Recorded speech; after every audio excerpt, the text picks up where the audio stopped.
અટાણે ઝડપી જમણ એમાંય કલી ચૂકી હોય. આગલી બાપુ છે જો ને, 300 વર્ષ ત્યારથી હા. ના, પણ એ વાંચે ને. આ મોરારી બાપુ છે બસ આખો દી વાંચતો. ગીતાજીમાં શું લખ્યું કે પ્રેમથી તમે પુષ્પ કે પાંદડું કે પાણી ગમે તે મને પ્રેમથી અર્પણ કરો બધું મળે. એમાં કઈ એવું નથી કે તમે 5 કલાક એ તમે ઓલા કહેતા પહેલાના લગ્નમાં આપણે પહેલાના જમાનામાં લગ્ન 8-10 દી પહેલા જાતા બરાબર. એ તો તમને ખબર છે ને. અમારા 8 દિન લગ્ન હતા. હા ને એવો હા અટાણે જી છે કોઈની ટાઈમ જ નથી. અટાણે 8 કલાક જો જાન જાતિ હમ. પેલા 3 ફૂલેકા હોય, હા પછી જાન જાતિ, પછી જાન જાતિ, પછી જાન ને રોકાય, બરાબર. બીજે દી આવે, પછી 2 દી પછી પાછું 2 વાહનું આવે, હા એક દિવસ અને વળે પાછું વાહનું રોકાય, અઠવાડિયું થઈ જાય. અને આ મંડપ સર્વિસ નહોતા, આખા ગામમાંથી ગાડલા ધરકા ગોદડા બધું માગે. હા બરાબર ડુંગર હતા. સાચી વાત. દાદાઓમાં જતા જાનું વાણા એ પ્રેમ ભાવ એવું હતો ને પેલા. બહુ અટાણે માણસને ઘેર માણસ પોહાતો જ. ખાવાના ના આવ્યા નહોતા, સાદું ખાવાનું તો લાફી ભજીયા ને લાફી ખીચડી હા સવારનો આખો આપે હા આખો બરાબર. અટાણે હાથો પસે ગયું. ખજૂર રાખેલું હોય. ઈ હોય પછી હાજી એના ઓલું હોય ત્યાં ખજૂરની ઘી હવે નાસ્તામાં આપે. બધા ખજૂરની ઘી ખાય કો માણસને મોઢે પછી હાથો થાક્યું. પેટમાં પસે હતા ને. આ તો તું કે આ પોપટિયા ઘમ આવે ને, પોપટિયા ઘમ ના પસે. સવારમાં એ તો 2-3 બી હોય એનું આ ખાઈ કરવાની. એમાં જે તે તું લોભ ઉતો તે ગરમ પાણી નાખે તો માખણ ન નીકળે. બેઠો પડે. હા, રવાઈ વાંચી ફેરવતા અટાણે 5 મિનિટ રવાય ન ફીરે કોઈ થી. નો એટલે ફેરવ. બાજુ લાઈટ ને બે દિન ભેગા હા બાપ. બે કામ 86 દી હા. લાઈટ ના આવે તો બેહવાનું. અરે હારો હા કેટલા બી. હા આપણે કહેવત છે ને કે અરણીનું લાકડું, અરણી ને હરણી. મેં જોયું હતું લાકડું ટીવી. હરણીના હરણના લાભીમાં લાકડું હોય ઈ પછી હા. હોલગામ ની માં કરે તાર હરણીમાં અગ્નિ હોય. એકની પ્રત્યે. હરણીનું લાકડું પવિત્રમાં પવિત્ર. હા એમાં અગ્નિ હોય. અગ્નિ હોય. કેનું વાક્ય? અરણી ન હોય આપણે? અરણી, અરણી. અરણી. ગીતામાં ભગવાન લખી ગયા કે પ્રસાદ દે સર્વ દુઃખાનામ હાનિકાર સ્વરૂપજા પ્રસન્ન ચેતસો વ્યાપી બુદ્ધિ પરિવર્તિષ્ઠ અંતિ રૂપેણ સંસ્થિતા નમસ્તસ્યે નમસ્તસ્યે નમસ્તસ્યે નમો નમઃ. નારદજીએ ભગવાનને પ્રશ્ન કર્યો એટલે નારદજીને કહે છે કે નારદજી જે કોઈ માણસ તમારું પૂજન કરશે એ નિર્ધન હશે તો ધનવાન થશે, પુત્રય નશે તો પુત્રવાન થશે, ભયભીત હશે તો નિર્ભય થશે. ભગવાન ઉપર શ્રદ્ધા અને વિશ્વાસ રાખે અને જે કોઈ માણસ તમારું પૂજન કરશે એની બધી જ મનોકામના સત્યનારાયણ દેવને સત્યનારાયણ કથાયામ પ્રથમ અધ્યાય સમાપ્ત. બોલો સત્યનારાયણ ભગવાન દેવ કી જય. જય. શુદ્ધ પુરાણી કહે કે આ કથાનો બીજો અધ્યાય કહેવાય છે. વસુદેવમ સુતમ દેવમ કંસચારુ નમર્દનમ દેવકી પરમાનંદમ કૃષ્ણમ વંદે જગદગુરુ. પૂર્વે કાશીપુરીની અંદર સતાનંદ નામનો બ્રાહ્મણ રહેતો હતો. આ બ્રાહ્મણ પોતે સત્યવાદી હતો. રોજ સવારમાં ઉભો થઈ વિષ્ણુ સહસ્ત્રનો પાઠ કરે, શાલિગ્રામ ભગવાનની પૂજા કરે અને જ્યારે જ્યારે પણ સમય મળે ત્યારે એ પોતે ભિક્ષાવૃત્તિ કરવા જાય છે, જેથી કરી અને સતાનંદ નામનો બ્રાહ્મણ પોતે દરિદ્ર હતો. ભગવાને વિચાર કર્યો કે હવે સતયુગ આવવાનો, હવે સતયુગ પણ એનો પૂર્ણ થવાનો. સતાનંદ નામનો બ્રાહ્મણ કાશીપુરીમાં ભિક્ષાવૃત્તિ કરે છે. આપણું શાસ્ત્ર એમ કહે છે કે રોજ બ્રાહ્મણને સીધું આપવું જોઈએ. આ માંગી બપોરના સમયે મધ્યાંતર એટલે કે બપોરના સમયે પોતાના ઘર તરફ આવતો હતો અને પોતાના ઘરે આવ્યો ત્યારે ભગવાને જોયું. ભગવાન એક વૃદ્ધ બ્રાહ્મણનું રૂપ લીધું અને સતાનંદ નામના બ્રાહ્મણને પાસે આવી અને સતાનંદને પ્રશ્ન પૂછ્યો. તે સતાનંદ તો કે જા છો તથા તારી આજીવિકા શું છે? પોતાના કરતા વડીલ ભૂદેવજી આ એટલે નમસ્કાર કર્યા. કીધું કે ભૂદેવ હું કાશીપુરીમાં ભિક્ષા માંગવા માટે જાઉં છું. ભિક્ષા એ મારી આજીવિકા છે. યજમાનનો કલ્યાણ થાય એ હેતુથી હું ભિક્ષાવૃત્તિ કરું છું. ભગવાનના સ્વરૂપે આવેલા સતાનંદને કહે છે કે સતાનંદ તું મારું કેવું માન, ભગવાન સત્યનારાયણની કથા કર. ભગવાનની કથા કરવાથી તું ધનવાન તથા પુત્રવાન થઈશ. પોતે વિષ્ણુ ભક્ત હતો. શાંતિથી કથા સાંભળી, કથા પૂરી થઈ, બધાએ પ્રસાદ ખાધો. આંખ ખોલીને જોવે તો ત્યાંથી મહારાજ દ્રશ્ય થઈ ગયા. સતાનંદને વિચાર આવ્યો કે અત્યાર સુધી મહારાજ હતા અને થોડી વારમાં ક્યાં ગયા. સતાનંદ પોતાની ઘરે જાય છે, પણ રાતે એને નિંદ્રા એટલે કે ઊંઘ પણ આવતી નથી. સવારમાં વહેલો ઉભો થયો, પોતાનો નિત્ય કર્મ પરવારી અને ભગવાનની આગળ સંકલ્પ કર્યો કે પ્રભુ, આજે હું કાશીપુરીમાં ભિક્ષા માંગવા માટે જાઉં છું અને ભિક્ષાની અંદર મને જે ધન પ્રાપ્ત થશે તેનાથી ભગવાન તમારી કથા કરીશ. ભગવાન આગળ સંકલ્પ કરી અને સતાનંદ નામનો બ્રાહ્મણ પોતે કાશીપુરીમાં ભિક્ષાવૃત્તિ કરવા જાય છે, પણ એ દિવસે એને માગ્યા સિવાય ઘણું ધન પ્રાપ્ત થયું.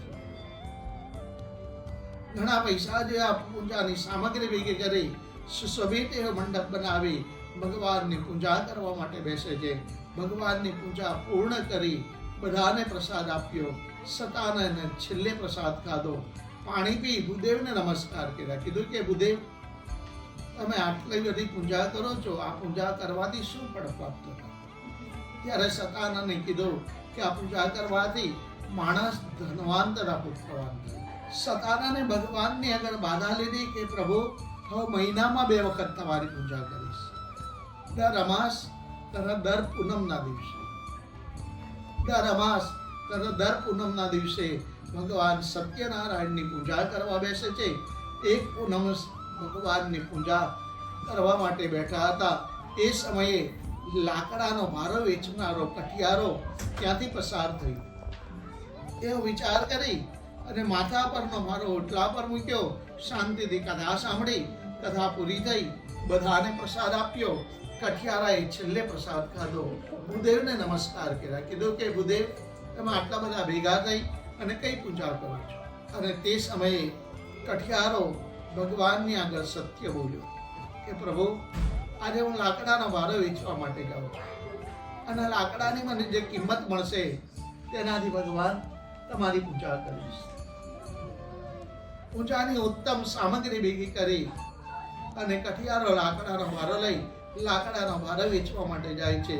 પણ એના લાકડા આંબા અને બાવળના હોવાના છતાં ભગવાને પોતાની શક્તિથી ચંદનના બનાવી દીધા. નગરમાં સારી સુગંધ આવવા માંડી.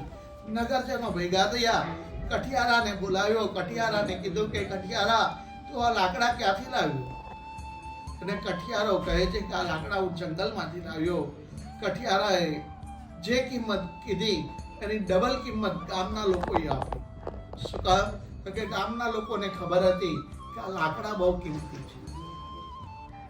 ડબલ કિંમત જોઈ પૂજાની ઉત્તમ સામગ્રી ભેગી કરી સુશોભિત મંડપ બનાવી ભગવાનની કથા કરવા બેસે છે.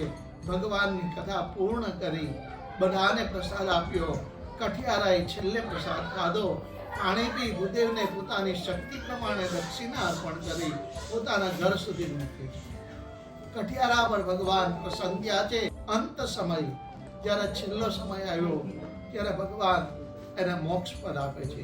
કઠિયારાને આ લોકની અંદર સુખ ભોગવી અંતકાળ પરમાત્મા એને મોક્ષ પદ આપે છે. સ્કંદ પુરાણ દેવાખંડે સત્યનારાયણ કથાયામ દ્વિતીય અધ્યાય સમાપ્ત. બોલો સત્યનારાયણ દેવ કી જય. નારદજી કથાનો આગળનો પ્રવાહ વધારે છે. ત્રીજા અધ્યાયની અંદર પૂર્વે ઉલ્કામુખ નામનો રાજા હતો. આ રાજા પોતાની પત્ની સાથે ભદ્રશિલા નામના નદીને તીરે આ રાજા રાણી ભગવાનની પૂજા કરતા હતા. એની સામે વૈષ્ણવ જાતિમાં જન્મેલો સદુ નામનો વાણિયો બીજા નગરમાં વેપાર કરવા જાય છે. વાણીએ જોયું તો પોતાના દેશના રાજા ભગવાનની પૂજા કરે છે.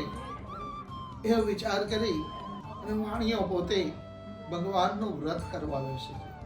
નારદજીએ ભગવાનને પ્રશ્ન પૂછ્યો કે ઉલ્કામુખ નામનો રાજા પોતાની પત્ની સાથે ભદ્રશિલા નામના નદીને તીરે આ રાજા રાણી ભગવાનની વ્રત કરતા હતા. અને એ સમયે વાણિયો પોતાનું વાહન લઈ અને બીજા નગરમાં વેપાર કરવા ગયો. વાણિયાએ જોયું તો ભગવાનની પૂજા થાય છે. એ વિચાર કરી અને શાંતિથી ભગવાનની પૂજા સાંભળી. પૂજા પૂરી થઈ કે પ્રભુ મારી ઘરે સંતાન નથી, જો તમારી કૃપાથી જો મારી ઘરે સંતાનની પ્રાપ્તિ થશે તો સોનાની ધજા બનાવી ભગવાન તમારી પૂજા કરે. પ્રસાદનો દળિયો લઈ પ્રસાદનો દળિયો પોતાની ઘરે લઈ જાય છે. પોતાની પત્નીને સત્ય હકીકત કઈ સંભળાવે છે. ભગવાનની કૃપા કયો કે પ્રસાદની કૃપા કયો.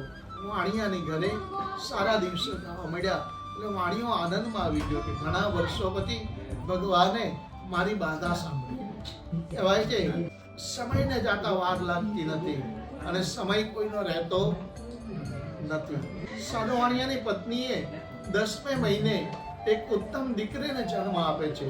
એ દીકરીનું નામ રાશિ પ્રમાણે લીલાવતી પાડવામાં આવ્યું. ત્યારે લીલાવતીએ પોતાના પતિને કીધું કે પતિદેવ આપણે ભગવાનની પૂજા પૂર્ણ કરી નાખીએ. પણ લક્ષ્મીમાં મોઢ બાંધેલો સાધુ વાણિયો પોતાની પત્નીને કહે છે કે અત્યારે જ આપણે ભગવાનની પૂજા કરશું ને તો ભગવાનની પૂજામાં ઘણો ખર્ચ થશે, એટલે આપણે આપણી દીકરીના લગ્ન વખતે કરશું. પોતાની પત્નીને આવી શિખામણ આપી સાધુ વાણિયો બીજા નગરમાં વેપાર કરવા જાય છે અને વેપારની અંદર અનીતિ કરે છે. લોકોને છેતરવા માંડે, જૂઠું બોલવા માંડે અને દિવસે દિવસે પાપ ભેગું કરવા માંડે.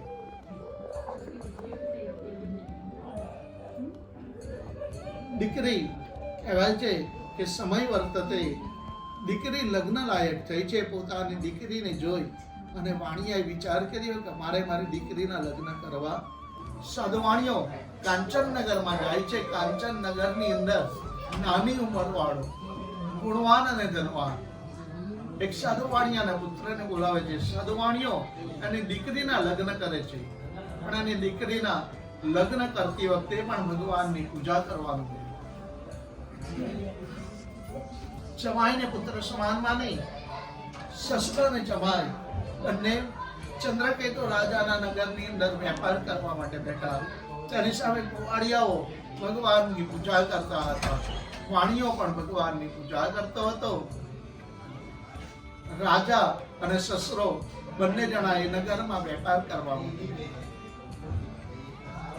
પણ જ્યારે માણસનું ભાગ્ય વિરુદ્ધ હોય ને ત્યારે ગમે એટલું સત્કર્મ કરીએ એ સત્કર્મનું પુણ્ય મળતું નથી. સાધુ વાણિયાને એનું ભાગ્ય વિરુદ્ધ થયું ત્યારે માણસને પોતાની ઘરની દિવાલ જ દૂર લાગે. સાધુ વાણિયાને જમાઈ જે નગરમાં વેપાર કરતા હતા એ રાજાની ત્યાં ખૂબ મોટી ચોરી થાય છે. હીરા માણેક મોતી ચોર લોકો ચોરી ગયા. પાછળ સિપાહીઓ પડ્યા. જ્યાં સાધુ વાણિયાને જમાઈ સૂતા હતા ત્યાં ચોરેલું ધન મૂકી ચોર લોકો અદ્રશ્ય થઈ ગયા. પાછળ સિપાહીઓ આવ્યા, રાજખજાનાનું ધન જોયું. વાણિયાને ને જમાઈને બંનેને હાથે પગે બેડી પહેરાવી પોતાના કાળાગૃહમાં પૂરી દીધા. રાજા એની એક પણ વાત સાંભળતો નથી. સાધુ વાણિયાને જમાઈ જેલખાનામાં ભગવાનને યાદ કરે છે કે પ્રભુ તમારી કૃપાથી તમારી પૂજા તો કરી. સાધુ વાણિયાને જમાઈ જેલખાનામાં ભગવાનને યાદ કરે. આ બાજુ કલાવતી લીલાવતી ત્યાં ચોરી થઈ. જે વધ્યું હતું તે આગથી બળી ગયું. કલાવતી લીલાવતી રસ્તા પરના ભિખારી બની. ભૂખ અને તરસથી વ્યાકુળ થઈ કલાવતી લીલાવતી રાતે નિંદ્રાધીન થાય છે. કલાવતી લીલાવતી દીકરી ભૂખ અને તરસથી વ્યાકુળ થઈ એક બ્રાહ્મણની ઘરે ગઈ. ત્યાં ભગવાનની પૂજા થતી હતી. પૂજા પૂરી થઈ. પ્રસાદનો નળિયો લઈ પોતાની ઘરે આવે છે. ઘરમાં આવતા માએ પૂછ્યું કે દીકરી આ પ્રસાદ ક્યાંથી લાવ્યો? અને ત્યારે કીધું કે આ પ્રસાદ હું એક બ્રાહ્મણની ઘરેથી લાવ્યો છું. પ્રસાદ ખાધો અને લીલાવતીને પેલી બાધા યાદ આવી કે ઘણા વર્ષો પહેલા આવો જ પ્રસાદ તારા પિતા લાવ્યા હતા. જરૂર આપણે કોઈ દેવનું અપમાન કર્યું હશે, કે પછી આપણા કોઈ ગ્રહ ખરાબ હશે, કે આપણો સમય ખરાબ હશે.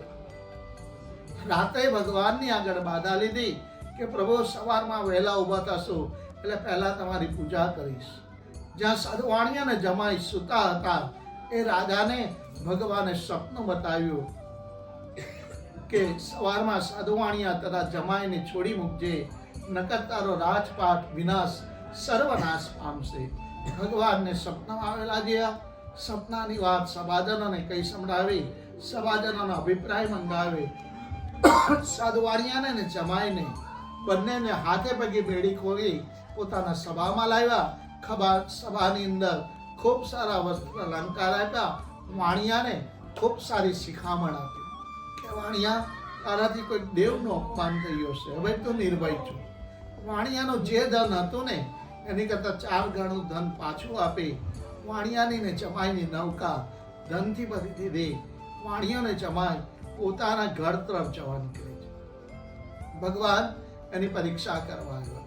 કીધું કે પ્રભુ, તારી નૌકામાં શું ભર્યું છે તો રાખ્યું, તું ક્યાં જા છું?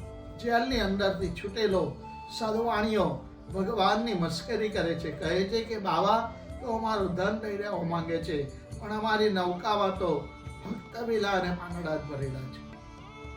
ભગવાનના સ્વરૂપે આવેલા સાધુવાણીયાને કહે છે કે સત્યમ વચતુ ત્વમ ભવતુ, તું જે બોલ એ સાચું થાય. ભગવાન દૂર દરિયા કિનારે ઉભા છે.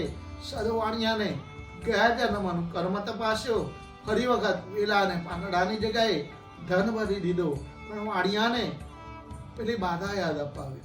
કારીગરે સંતાનની પ્રાપ્તિ થાય એટલે ભગવાનની પૂજા કરવાનો હતો. એના એ સંતાનનાથી લગ્ન કર્યા ત્યાં સુધી તને ભગવાન યાદ ના આવ્યા. વાણિયાએ પાછું ભગવાનની આગળ પાણી પકડી અને સંકલ્પ કર્યો કે પ્રભુ ઘરે પહોંચશો એટલે પહેલા તમારી પૂજા કરીશ. પાણી મૂકી વાણિયો નૌકા પાસે આવ્યો હતો. નૌકાની અંદર પૂરેપૂરો ધન ભરાયેલું હતો. નાવિકોનો હુકમ કર્યો કે અહીંથી નૌકા અંકારી મૂકો. પોતાનું નગર પાસે આવતા દૂરથી એક દૂતને સમાચાર કહેવડાવ્યા. ત્યારે કલાવતી અને લીલાવતી ભગવાનની પૂજા કરતા.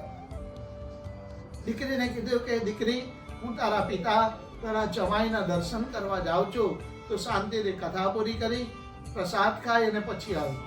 પણ ઘણો સમય થઈ ગયો. ઉતાવળમાં ભગવાનની પૂજા તો પૂરી કરી, પણ ભગવાનનો પ્રસાદ ખાવાનું ભૂલી ગઈ.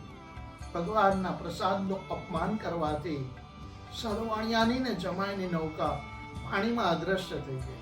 દીકરી વિચાર કરે છે કે અત્યાર સુધી નૌકા દેખાતી હતી અને આ તોફાનમાં ક્યાં અદ્રશ્ય થઈ ગઈ. દીકરીએ વિચાર કર્યો કે આ સંસારમાં જો મારા પિતા કે પતિ ના હોય તો મારે જીવીને શું ફાયદો.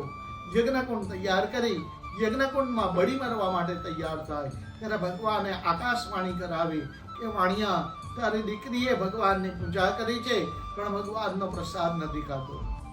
ભગવાનનો પ્રસાદ ખાય અને પાછી આવશે, તેના પિતા તથા પતિના દર્શન જરૂર કરી શકશે.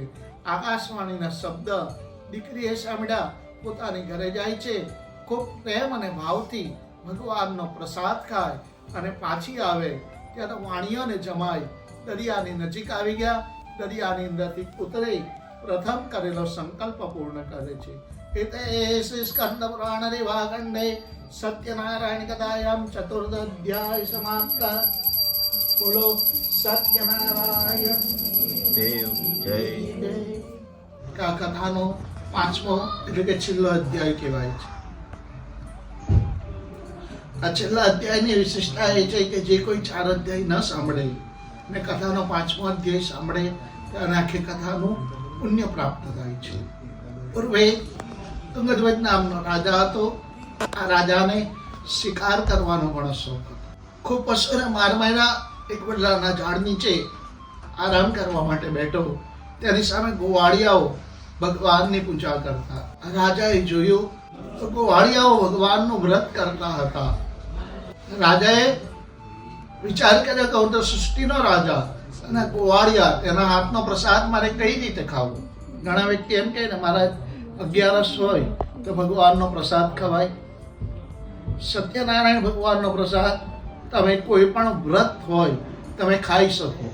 સત્યનારાયણ ભગવાનનો પ્રસાદ કોઈ પણ વ્રત તોડી શકતો નથી. ભગવાન સત્યનારાયણનો પ્રસાદ તો માણસ ગમે ત્યારે ખાઈ શકે, અને ભગવાનનો પ્રસાદ ખાવાથી માણસની મનની મનોકામના પૂર્ણ થાય છે. હવે તુંગધ્વજ નામના રાજા એણે ભગવાનને પણ નમસ્કાર કર્યા નહીં.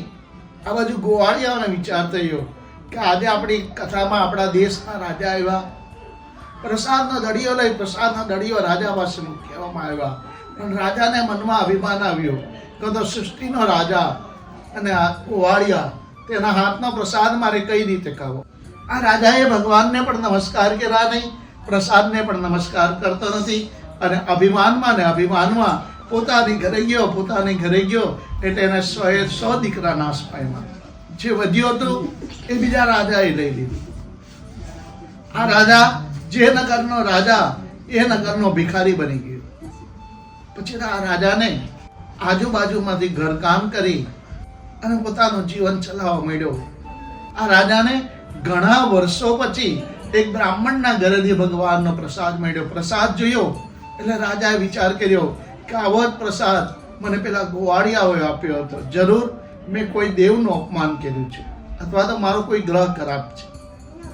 ગામના ગોવાળિયાઓને ભેગા કરી આ રાજાએ પોતાનું પાપનું પ્રાયશ્ચિત કર્યું. ગોવાળિયાઓની સાથે રહી ભગવાનની ભક્તિ કરી.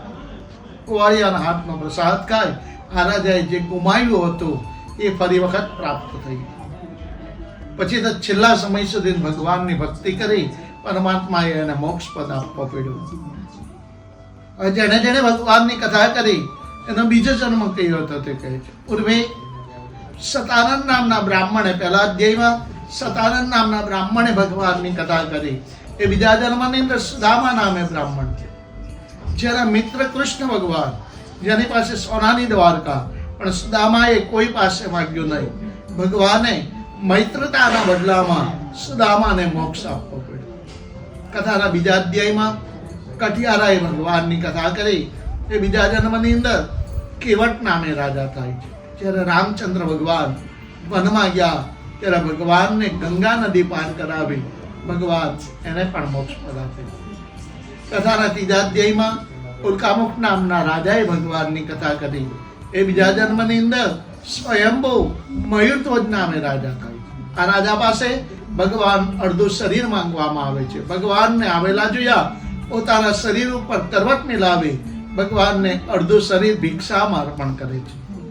કથાના ચોથા અધ્યાયમાં સદવાણિયાએ ભગવાનની કથા કરી. એ બીજા જન્મની અંદર સ્વયંભૂ અજ નામે રાજા થાય છે. અજના દિલીપની ઘેર દશરથ, અને દશરથની ઘરે ભગવાન રામ. 5 પેઢીનું પુણ્ય જ્યારે ભેગું થાય ને ત્યારે પરમાત્મા આવે છે. કથાના 5મા એટલે કે છેલ્લા અધ્યાયમાં તુંગધ્વજ નામના રાજાએ ભગવાનની કથા કરી. એ બીજા જન્મની અંદર સ્વયંભૂ મનુ નામે રાજા થાય છે. આ મનુ મહારાજે પોતાના નગરમાં ઢંઢેરો પીટાવ્યો કે જે કોઈ વ્યક્તિ ભગવાનનું ભજન કરે કે કીર્તન કરે અને એની પાસેથી કર અગરવેનો લેવો નથી. પોતાની પ્રજાને ભક્તિના માર્ગે બેડાવી માણસને મનુસ્મૃતિ નામનો ગ્રંથ આપી ભગવાન એને પણ મોક્ષ પદ આપે છે. કોઈ દિવસ ભગવાનની કથા પૂરી થતી નથી. ભગવાન તો અનંત છે. પહેલા અધ્યાયમાં નારદજીએ જે પ્રશ્ન પૂછ્યો હતો એ પ્રશ્ન અહીંયા પૂરો થાય છે. બાકી ભગવાનની કથા કોઈ દિવસ સમાપ્ત થતી નથી. ભગવાન તો અનંત છે. ભગવાનની કથા અનંત ઘણી પુણ્ય આપવાળી છે. કોઈ એને કાળ કહે, કોઈ ઈષ્ટ કહે, કોઈ સત્ય કહે, કોઈ સત્યનારાયણ કહે. પહેલા અધ્યાયમાં નારદજીએ જે પ્રશ્ન પૂછ્યો એ પ્રશ્ન અહીંયા પૂરો થયો. જે કોઈ માણસ ભગવાનની પૂજા કરે એની બધી જ મનોકામના સત્યનારાયણ દેવ પૂર્ણ કરે છે. ખાસ કરીને કળિયુગની અંદર ભગવાનના સહસ્ત્ર નામ છે. તમે જે નામે પરમાત્માને બોલાવો ભગવાન એની બધી મનોકામના પૂર્ણ કરે છે. કોઈ એને કાળ કહે, કોઈ ઈષ્ટ કહે, કોઈ સત્ય કહે, કોઈ સત્યનારાયણ કહે. ભગવાનના 1000 નામ છે. જે નામે માણસ પરમાત્માની પૂજા કરે ભગવાન એની બધી મનોકામના પૂર્ણ કરે છે. ખાસ કરીને કળિયુગની અંદર ભગવાનની કથા જે કોઈ કરે સાંભળે યા તો કરાવે એના પર પરમાત્મા કૃષ્ણ પરમાત્મા પૂર્ણ કૃપા ઉતારે છે. એતે સ્કંદ પુરાણ રેવા ગંડે સત્યનારાયણ કથાયામ પંચમાધ્યાય સમાપ્ત. બોલો સત્યનારાયણ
પાર્વતી પતિ હર હર મહાદેવ.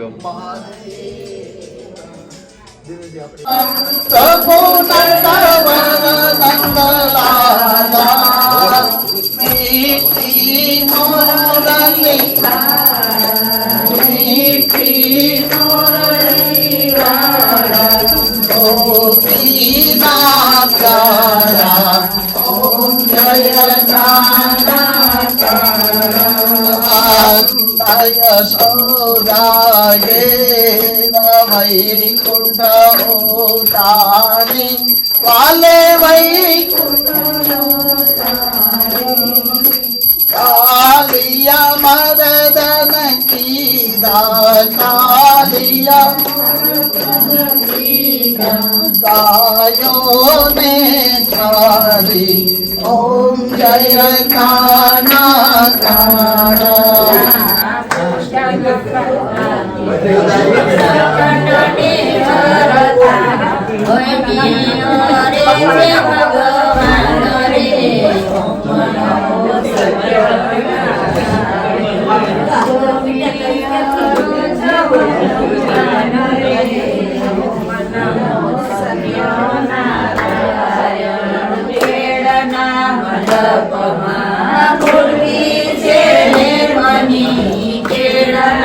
મંડપ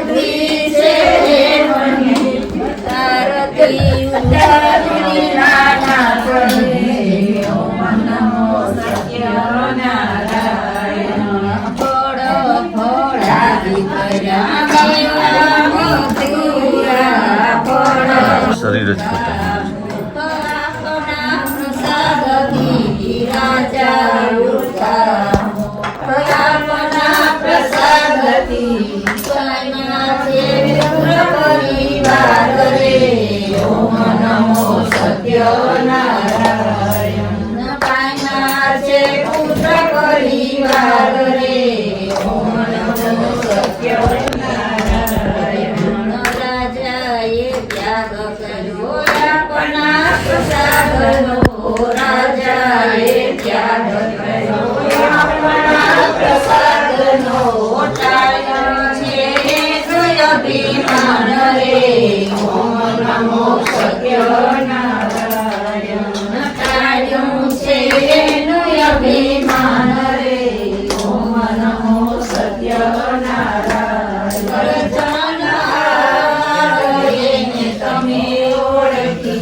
નાગા જાણ જેથી ઢગલા રણમાં માંડતો એવો નાડેરો નાગા જાણ જેથી ઢગલા રણમાં માંડતો એવા દુશ્મનના નેહડાને માથમાં ભીડીને સિસોદિયા તું તો ખાંડણિયામાં. રામ રામ સીતારામ. તો તમે જોયું આપણી ગાતા પ્રવીણભાઈને કથા આવતી સત્યનારાયણ ભગવાનની કથા અને માતાજીના લોટા આવતા.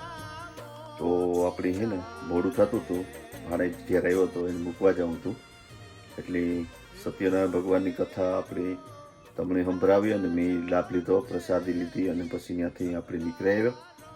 તો બહુ સારા માણસ છે પ્રવીણભાઈ અને રાજ સિસોદિયાભાઈના ભાઈ થાય. રાજ સિસોદિયા ચેનલ છે એ ભાઈની સપોર્ટ કરજો.